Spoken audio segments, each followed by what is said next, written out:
What's up, everybody watching in the computer, smartphone, tablet, or TV? This is Andy, and welcome to my 2019 WWE Extreme Rules video. Of course, you all should be seeing this on July 13th, the day before the pay-per-view, so just a couple quick details. Pay-per-view will start at 7 p.m. It'll be taking place at the Wells Fargo Center in Philadelphia, Pennsylvania. Pre-show will start at 6 o'clock on the WWE Network, followed by the main show at 7 o'clock. So again, you are going to the arena in Philadelphia. You may want to try to get there early if you want to at least take your seat and at least try to guarantee that you'll be on time for this event. Now, as far as the card is concerned, we have at the moment 10 matches to speak of. So first up, let's just get the confirmed pre-show match out of the way. And this is going to be on the pre-show most likely. We're going to have another Cruiserweight Championship match.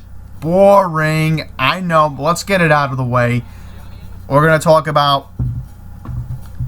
I can't believe I have to talk about this, but... Drew Gulak taking on Tony Nese. Why are we even having this match again? It's pointless. I'm sick and tired of pretty much the same repetitive matches. You know, I've had enough. You all by now have probably had enough of this nonsense. You know, the Cruiserweights are just a boring division, but let's just predict for the heck out of it that still defending his title will be Drew Gulak, and we end it from there. And honestly, again, I don't want to even continue to talk about this because it's just repetitive, it's tiring, and especially how, the Cruiserweights, especially how there was a triple threat at Stomping Grounds, enough with them already. Just enough. And probably this is going to be on the pre-show too. The Raw Tag Team Championship match. The Revival, Scott Dawson and Dash Wilder taking on the Usos. This will probably be another pre-card match, so I figured, you know what, the Usos are going to win just because, I think this is just my theory, and maybe you'll disagree with me or not, and especially how WrestleMania came up with this theory, is that, well, wouldn't it just make sense to put the belts on the Usos, that way the Viking Raiders could get a promotion? I mean, it only makes sense. That's how they're doing this, right? And why wouldn't you want to have, you know, the Usos win so that way they could just push the Viking Raiders? And it makes sense. What else are you going to do? There's no other way to look at it from another perspective. So, your new Raw Tag Team Champions will be the Usos. And we end it from there when it comes to the tag team match. Now, moving on. I figured let's just get the non-championship matches out of the way first, so that way I don't get confused. I know I had to come up with pre-show matches, so let's get into it. We have Aleister Black taking on Cesaro. Now, this is interesting because first of all, nobody expected, number one, that Black would be on this card. And Aleister keeps cutting promos every week saying, oh, I deserve a fight on pay-per-view and blah, blah, blah. Well, this past Tuesday on SmackDown, Cesaro answered the challenge and he said, you know what? I'm going to fight you. And that's where we end it. Aleister should win just because it's a possibility. And I'm not saying it's going to happen, but we have to factor in one thing, is that it makes sense to push Aleister. I mean, why wouldn't you want to push Aleister Black right now? In the next couple of months, especially how when SmackDown's going to move to Fox in September, you need somebody to promote your brand. And I think Aleister is the right person. And especially how we've seen Aleister fight in NXT over the years.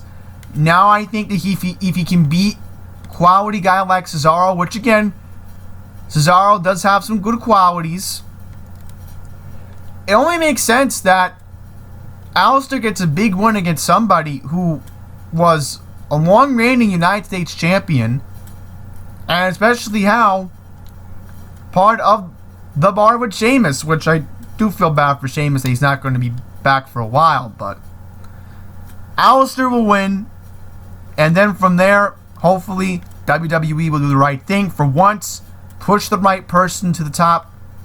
Alistair deserves a push. There's no question.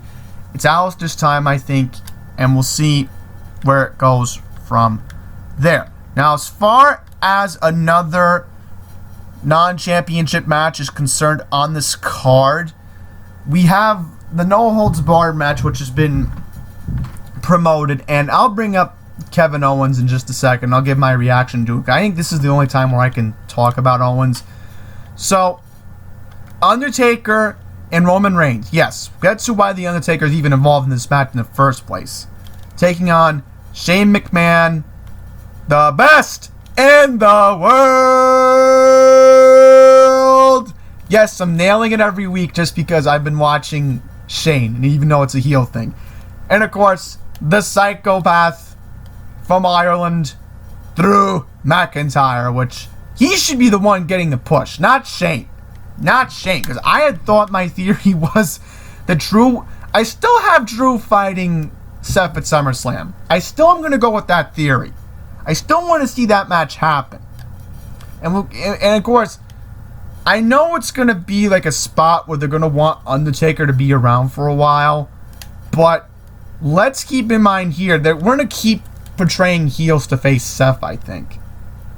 I think this is the way it's going to end up on Raw until Seth drops the belt whenever, because I don't know when he's going to drop the belt. And we'll get to my end point about that later on in this video. But Roman and Undertaker are just going to win, because they know they want to save that spot for the Undertaker winning. And it'll be interesting to see Roman Reigns tag up with the Undertaker. Now, what happened was, back on, if I am correct, I have the date when the episode of Raw happened.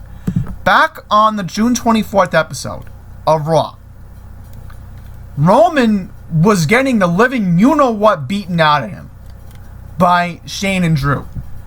Then out of nowhere, the Undertaker... No, my bad. This was the June 17th episode. I remember. Then out of nowhere, the Undertaker comes out and surprises everyone with his return. Then Undertaker says the week after, challenge accepted. And it's interesting, because Roman just recently won his last match on SmackDown this past Tuesday against Dolph Ziggler. So there is momentum for Roman as well. And potentially, maybe later on this year, you could see a Roman Reigns match for the WWE title. I think it could happen. If Roman's going to be on SmackDown in the long run, it's going to happen that way. That's their plans, I think, for when SmackDown moves to Fox later on in September. Now, let's quickly bring up Kevin Owens. Now, hopefully, this will be a long-term spot that after when The Undertaker and Roman do win this match, which they will win this match, believe me, they will. Hopefully, this sets up a match at SummerSlam where Kevin Owens is going to face Shane, or Kevin Owens is going to face Drew. It could go either way. And I like that pipe bomb. Because Owens, over the years, he has impressed me as a heel, and now he's impressing me as a hero, a babyface. He's doing a good job. They're building up his character the right way. If it was unscripted, alright, fine, whatever. If that wasn't supposed to happen, listen, CM Punk wasn't supposed to say the things he was supposed to say in 2011. Look where it got him. It got him to a championship push. So maybe he could do the same for Kevin later this year. I don't know. But again, Undertaker and Roman will win this match. And now we're going to move on to the championship matches. So I think I'll get the female match out of the way for the SmackDown division. Bayley defending her belt against Alexa Bliss and Nikki Cross in a 2-on-1 handicap match. This match was set up last week because Nikki Cross was able to beat the clock against Bayley. Bayley defeated, Sarah Logan from the Riot Squad, and this is going to sound funny. Nikki defeated Dana Brooke. And it sounds funny because Dana and the Riot Squad haven't been seen in a while, but the way it looks right now, this is a spot for Sasha Banks to make her return. If she doesn't come back, it's been rumored, she has to come back. So I think no matter what happens, I think Bayley's going to defend the belt. And maybe down the line, maybe at SummerSlam, as soon as SummerSlam, you could see Bayley face Sasha Banks for the SmackDown Women's Championship. I would love to see that happen. But for now, Bayley's going to win. And we move on to the men's matches. So, where do I even start? You know what? Let's just start with tag team. Daniel Bryan and Rowan in a triple threat match taking on the New Day and Heavy Machinery. Unfortunately, I know how this is going to work out. I just see Daniel Bryan and Rowan finding a way to defend the belts. Now, as far as what future tag team could defeat them, I can't give you an answer on that right now. Because I just think that Daniel Bryan and Rowan are portrayed to be the bad guys in this situation, because they are.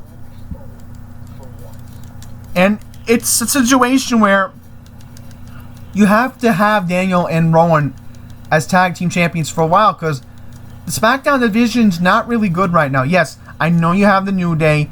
Otis and Tucker are impressive. I love to see Otis and Tucker win. I mean, they were close to stopping grounds, but I just don't see it going down for a title change happening. So, still your defending SmackDown champion, tag team champions would be Daniel Bryan and Eric Rowan. So that's two champions I've already predicted to defend their belts, of course. Potential title change. I'm going to say this right now. So Kofi Kingston, WWE champion, taking on Samoa Joe. Now, here's how I think this is going to end up. It's a possibility that Joe could win this match. I like to see Kofi win. So, for a safe bet, I will say Kofi Kingston defends the belt. But it's a possibility that Joe could win it at SummerSlam. And I'll get to why he'll win it at SummerSlam for my SummerSlam prediction video, because it has a lot to do with Brock Lesnar, which we won't get into in this video. So Kofi, and there will be a Kofi slam, folks. If I don't see Kofi walking in, at least as champion, I'm going to be mad. Because I said this to myself, I want to see Kofi stay as a champion until SummerSlam. And it's still going to happen, I think. So, defending his title will be Kofi Kingston. Now, this will definitely be a title change.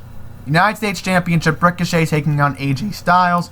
AJ Styles has reformed the club with, and again, why would he? Oh yeah, that's right. Brainwashed by Luke Gallows and Carl Anderson. Yep, that's right. That's what happened. So this is going to happen. I think AJ Styles will become the new United States Champion because Ricochet has a lot of potential. Maybe this is going to be a long-standing rivalry for a while. I don't know. But for now, the safe bet will be that AJ Styles will become the new WWE United States Champion. Now, as far as the Intercontinental Championship, once again, another pay-per-view where it's not being defended. I'm completely upset about that. I would have assumed that maybe after what happened, maybe they're going to save it for, I don't know, I have a theory that maybe they're just going to save it for SummerSlam, where Finn Balor takes on Shinsuke Nakamura. That's where I think it's going to probably stick out to at this point. So, on the non-championship match I forgot to predict was Braun Strowman taking on Bobby Lashley in a last man standing match. Obviously, if I were to look at it right now, I'm going to be completely honest with you. They have got to make sure that Braun wins. Because I'm still hoping Braun could be a main eventer again. Because right now, I'm completely upset that they don't care about Braun being a main eventer. I'm completely upset about that. I literally had thought that Braun was going to be in the main title hunt with Seth Rollins. But no, that hasn't happened. So, Braun's going to be the last man standing. I know what happened a couple weeks ago with the Titantron incident. Listen, that was another unscripted moment. And I'm hoping there'll be more unscripted moments in the future. I know that was serious, but still. If WWE is going to survive, there needs to be more unscripted moments. Okay? I want to see more unscripted stuff like there used to be in the Attitude and Ruthless Aggression eras. So, Braun will win. Bottom line. That's where we end it.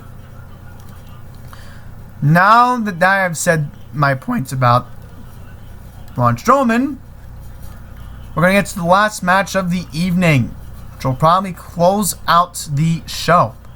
Yeah, I've predicted every match. I'm 100% sure. I got every match. I know I'm doing it correctly. So Seth Rollins and Becky Lynch taking on Baron Corbin and Lacey Evans. Winner take all match. It's a mixed tag team match where if Corbin or Lacey Evans get the pinfall, they will become, respectively, the Raw Women's Champion and the Universal Champion. So, the way it looks right now, you gotta keep the belts on Becky and Seth. They're in their prime right now, and I know they're dating. Okay, that doesn't matter to me. What matters to me is that, respectively, they are top in their division right now. You can't just take the belts off of them. That would be unacceptable to do that. And if you don't keep the belts on them, it's going to be a disaster. So, Seth and Becky will find a way to defend the belts and still will keep the Raw Women's Championship and the Universal Championship.